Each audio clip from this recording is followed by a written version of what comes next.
Class 11 semester 2 ছাত্রছাত্রীদের গোটা সিলেবাসের এডুকেশনের কোন 2 নম্বর, কোন 5 নম্বর, কোন 10 নম্বর পড়তে হবে তা ভিডিও মারফত অনেক আগেই তোমাদের জন্য দিয়েছি। আজকে রাজ্যের যে সকল স্কুলে শিক্ষাবিজ্ঞান পরীক্ষা রয়েছে সকল স্কুলেই যাতে কমন পাও 2 নম্বর, 5 নম্বর আর 10 নম্বরের সাজেশন আমি আজ এই ভিডিওতে দেখিয়ে দেবো। তোমাদের কাছে অনুরোধ থাকবে ভিডিওটি প্রথম থেকে শেষ পর্যন্ত দেখার জন্য। আর যদি মনে হয় কোনো প্রশ্নের উত্তর জানো না বা পারছো না, এই ভিডিওর ডেসক্রিপশানে আমি যে উত্তর সহ ভিডিওটা এনেছি তার লিঙ্ক দিয়ে রাখলাম, দেখে নিতে পারো। আগামী দিনে প্রত্যেকটা পরীক্ষার আগেই তোমাদের জন্য এরকম সাজেশন, প্রশ্ন উত্তরের ভিডিও আসতে চলেছে। সেগুলি পেয়ে যাওয়ার জন্য ফেসবুক থেকে দেখে থাকলে ভিডিওটিকে লাইক করার অনুরোধ রইল, পেজটিকে ফলো করার অনুরোধ রইল। ইউটিউব থেকে দেখে থাকলে অবশ্যই চ্যানেলটিকে সাবস্ক্রাইব করে দিয়ে পাশে থাকা বেল আইকনটিকে ক্লিক করে দেওয়ার অনুরোধ রইল, যাতে আগামী দিনে কোনো রকমের ভিডিও এবং আপডেটস তোমাদের আর মিস না হয়। তো চলো শুরু করা যাক আজকের ভিডিওটি। দেখো, শিক্ষাবিজ্ঞান সেমিস্টার 2তে যে প্রশ্নগুলো পড়তে হবে তোমাদের আমি বলে দিই। উত্তর ফার্স্ট কমেন্টের লিঙ্কে ভিডিও দেওয়া রয়েছে। প্রথমে আলোচনা করব তোমাদের যে অধ্যায়টি, সেটা হচ্ছে শিক্ষাস্থায়ী মনোবিজ্ঞানের অর্থ। এখান থেকে যে 5 নম্বরগুলো পড়তে হবে, প্রথম প্রশ্ন শিক্ষাগত মনোবিজ্ঞানের বৈশিষ্ট্যগুলি আলোচনা করো। সেকেন্ড যে প্রশ্ন পড়তে হবে সেটা শিক্ষার সঙ্গে মনোবিজ্ঞানের সম্পর্ক কী, আর মনোবিজ্ঞান ও শিক্ষাবিজ্ঞানের মধ্যে পার্থক্য লেখো। পরের প্রশ্ন যেটা পড়তে হচ্ছে শিক্ষাক্ষেত্রে প্রত্যক্ষণের গুরুত্ব আলোচনা করো। আর নেক্সট প্রশ্ন শিক্ষাবিজ্ঞানের প্রয়োজনীয়তা আলোচনা করো। এখান থেকে যে 2 মার্কস এর প্রশ্ন আসে সেগুলি, প্রথম হচ্ছে সাইকোলজি শব্দটির ব্যুৎপত্তিগত অর্থ লেখো। নেক্সট প্রশ্ন মনোবিজ্ঞানের আদিপুরুষকে এবং মনোবিজ্ঞানের জনক কাকে বলা হয়, একই সাথে মনোবিজ্ঞানের পরীক্ষাগার কে প্রথম প্রতিষ্ঠা করেন। নেক্সট প্রশ্ন জ্ঞানেন্দ্রিয় কাকে বলে অথবা সমস্ত জ্ঞানেন্দ্রিয়র প্রবেশদ্বার কাকে বলা হয়। নেক্সট প্রশ্ন সংবেদনের 2টি বৈশিষ্ট্য লেখো। নেক্সট ধারণার 2টি বৈশিষ্ট্য লেখো। নেক্সট প্রশ্ন জানা কি ধরনের প্রক্রিয়া, জানার প্রক্রিয়া বা জ্ঞানার্জনের প্রক্রিয়া বলতে কি বোঝো। নেক্সট প্রশ্ন শিক্ষা মনোবিজ্ঞানের সংজ্ঞা দাও।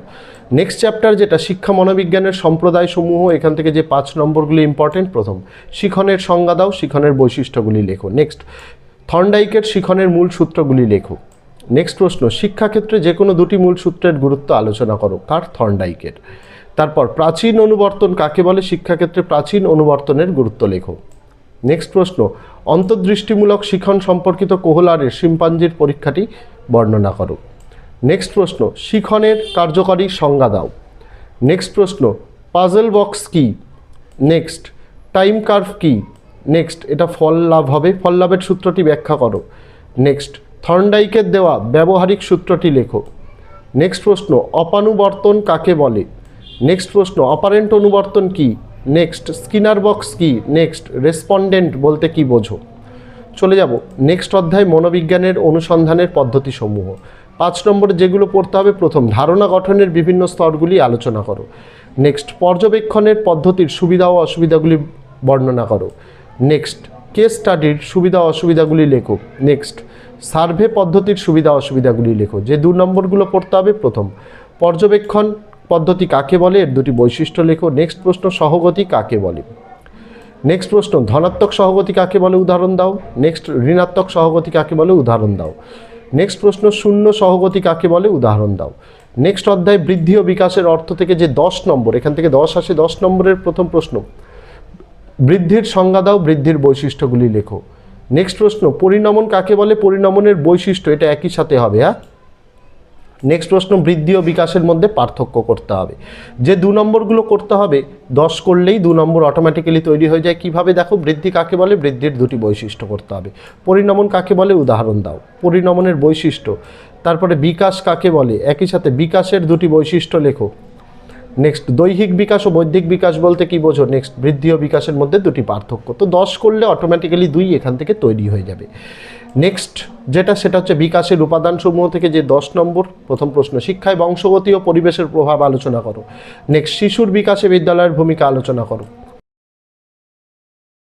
তারপরে চলে যাব আমরা বিকাশের স্তরসমূহ থেকে, প্রথম প্রশ্ন শৈশবকালে বিকাশের বৈশিষ্ট্যগুলি আলোচনা করো। নেক্সট শৈশবকালের বিভিন্ন চাহিদাগুলি আলোচনা করো।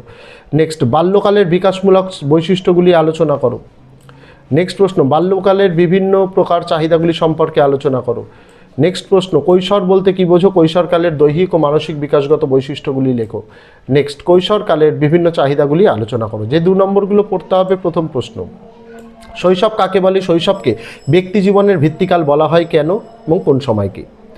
নেক্সট প্রশ্ন, কৈশোরের দুটি সামাজিক চাহিদা উল্লেখ করো। নেক্সট, কৈশোর কালকে ঝড়ঝঞ্ঝার কাল বলা হয় কেন? চলে যাব নেক্সট অধ্যায়, প্রাচীন যুগের ভারতীয় শিক্ষা ব্যবস্থা। যে 10 নম্বরগুলো পড়তে হবে। প্রথম প্রশ্ন, প্রাচীন ভারতের বৈদিক শিক্ষার বৈশিষ্ট্যগুলি আলোচনা করো। নেক্সট প্রশ্ন, ব্রাহ্মণ্য যুগের বৈশিষ্ট্যগুলি লেখো। নেক্সট প্রশ্ন, প্রাচীন ভারতের শিক্ষা ব্যবস্থা তক্ষশিলা বিশ্ববিদ্যালয়ের গুরুত্ব আলোচনা করো। নেক্সট প্রশ্ন, প্রাচীন ভারতের যে কোনো একটি শিক্ষা কেন্দ্রের শিক্ষা ব্যবস্থার সংক্ষিপ্ত বিবরণ দাও। নেক্সট প্রশ্ন, বৈদ্য শিক্ষা ব্যবস্থার মূল বৈশিষ্ট্যগুলি লেখো। নেক্সট প্রশ্ন, বৈদিক ও বৌদ্ধ শিক্ষা ব্যবস্থার মধ্যে সাদৃশ্য ও বৈসাদৃশ্যগুলি লেখো, মানে মিল অমিলগুলো। যে 2 নম্বর এখান থেকে পড়তে হবে। প্রথম প্রশ্ন দেখো, প্রাচীন ভারতীয় শিক্ষায় গুরুকুল কাকে বলা হতো? নেক্সট, চতুরাশ্রম বলতে কি বোঝো? নেক্সট প্রশ্ন, পরাবিদ্যা ও অপরাবিদ্যা কি? নেক্সট, বিদ্যারম্ভ অনুষ্ঠান কি উপনয়ন কি বলতে কি বোঝো? দুটো, বিদ্যারম্ভ অনুষ্ঠান আর উপনয়ন বলতে কি বোঝো? নেক্সট প্রশ্ন, সমাবর্তন কি? নেক্সট প্রশ্ন, বেদের অপর নাম শ্রুতি কেন? নেক্সট প্রশ্ন, আর্য সত্য কি? নেক্সট প্রশ্ন, পরিনির্বাণ কি? তারপরের প্রশ্ন, অষ্টাঙ্গিক মার্গ কি? নেক্সট প্রশ্ন, পঞ্চশীল বলতে কি বোঝো? নেক্সট, প্রজ্ঞা বলতে কি বোঝো? নেক্সট, উপসম্প্রদায় বলতে কি বোঝো? নেক্সট, উপাধ্যায় কাদের বলা হতো? নেক্সট প্রশ্ন, বৈদ্য শিক্ষা ব্যবস্থাকে সর্বজনীন শিক্ষা ব্যবস্থা বলার কারণ কি?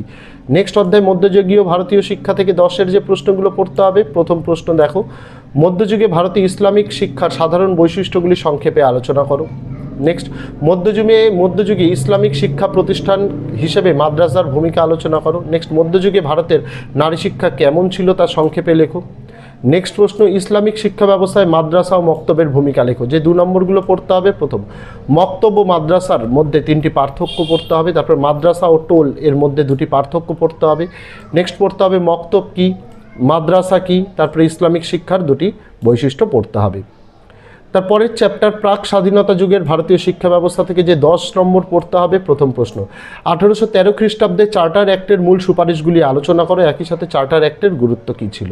নেক্সট প্রশ্নটি মোস্ট ইম্পর্টেন্ট, আসার সম্ভাবনা 100%ই বলা চলে, সেটা মেকলে মিনিট বলতে কী বোঝো?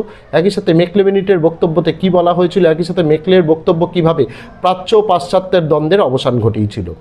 নেক্সট প্রশ্ন, উডের ডেসপ্যাচ কি, এর মূল সুপারিশগুলি আলোচনা করো। নেক্সট প্রশ্ন, হান্টার কমিশনের সুপারিশ অনুযায়ী মাধ্যমিক শিক্ষা সংক্রান্ত নীতিগুলি আলোচনা করো। নেক্সট প্রশ্ন, লর্ড কার্জনের শিক্ষা সংক্রান্ত সুপারিশগুলি লেখো। নেক্সট প্রশ্ন, স্যাডলার কমিশন বা কলকাতা বিশ্ববিদ্যালয় কমিশনের সুপারিশগুলি আলোচনা করো। নেক্সট প্রশ্ন, প্রাথমিক ও মাধ্যমিক শিক্ষা সংক্রান্ত, এটা হান্টার হবে, হ্যাঁ, হান্টার কমিশনের সুপারিশগুলি লেখো। নেক্সট প্রশ্ন, সার্জেন্ট কমিটির রিপোর্টে প্রাথমিক ও মাধ্যমিক শিক্ষা সম্পর্কে কী কী সুপারিশ করা হয়েছিল? যে 2 নম্বরগুলো করতে হবে। প্রথম, শ্রীরামপুর ত্রয়ী কাদের বলা হয়? নেক্সট, ফোর্ট উইলিয়াম কলেজ কে কবে স্থাপন করেন? এর প্রতিষ্ঠার উদ্দেশ্য কী ছিল? নেক্সট প্রশ্ন, 1813 সালের সনদ আইন কী? নেক্সট, পাশ্চাত্যবাদী ও প্রাচ্যবাদী কাদের বলা হয়? নেক্সট, চুইয়ে পড়া নীতি বলতে কী বোঝো? নেক্সট কোশ্চেন, উডের ডেসপ্যাচ বলতে কী বোঝো? নেক্সট প্রশ্ন, উডের ডেসপ্যাচকে ম্যাগনা কার্টা বলা হয় কেন? নেক্সট, নারী শিক্ষার বিষয়ে হান্টার কমিশন কী কী সুপারিশ করেছিল? নেক্সট প্রশ্ন, জাতীয় শিক্ষা পরিষদ কি? নেক্সট প্রশ্ন, সার্জেন্ট পরিকল্পনা কি? নেক্সট, সার্জেন্ট পরিকল্পনার 2টি সুপারিশ লেখো। চলে যাব লাস্ট অধ্যায়, জাতীয় শিক্ষা বিকাশে ভারতীয় সমাজ সংস্কারকদের অবদান। 10 নম্বর যেগুলো পড়তে হয়। দেখো, প্রথম প্রশ্ন, শিক্ষাক্ষেত্রে রাজা রামমোহন রায়ের অবদান সংক্ষেপে ব্যাখ্যা করো। নেক্সট, সমাজ সংস্কারক হিসেবে রাজা রামমোহন রায়ের অবদান ব্যাখ্যা করো। নেক্সট, এটা একসাথেই পড়ার চেষ্টা করবে 3 আর 4-এরটা। প্রাথমিক শিক্ষার ক্ষেত্রে বিদ্যাসাগরের অবদান আর নারী শিক্ষার বিস্তারে ঈশ্বরচন্দ্র বিদ্যাসাগরের অবদান। তারপরে সমাজ সংস্কারের আন্দোলনে ঈশ্বরচন্দ্র বিদ্যাসাগরের অবদান আলোচনা করো। নেক্সট, নারী শিক্ষায় বেগম রোকেয়ার অবদান আলোচনা করো। আর লাস্ট প্রশ্নটা মোস্ট ইম্পর্টেন্ট, শিক্ষাক্ষেত্রে সাবিত্রীবাই ফুলের অবদান লেখো। তো এই ছিল ক্লাস 11-এর সেমিস্টার 2-এর শিক্ষাবিজ্ঞান সাজেশন। সমস্ত প্রশ্ন উত্তর সহ অনেক আগেই চ্যানেলে দিয়েছি, এই ভিডিও ডেসক্রিপশানে তার লিঙ্কটা দিয়ে রাখলাম, দেখে নিতে ভুলো না। তো আজকে ভিডিওতে এটুকুই ছিল ছাত্রছাত্রীরা, দেখা হচ্ছে তোমাদের সঙ্গে আগামী দিন অন্য কোনো বিষয়ে অন্য কোনো ভিডিও নিয়ে। ততদিন সকলে ভালো থেকো, সুস্থ থেকো।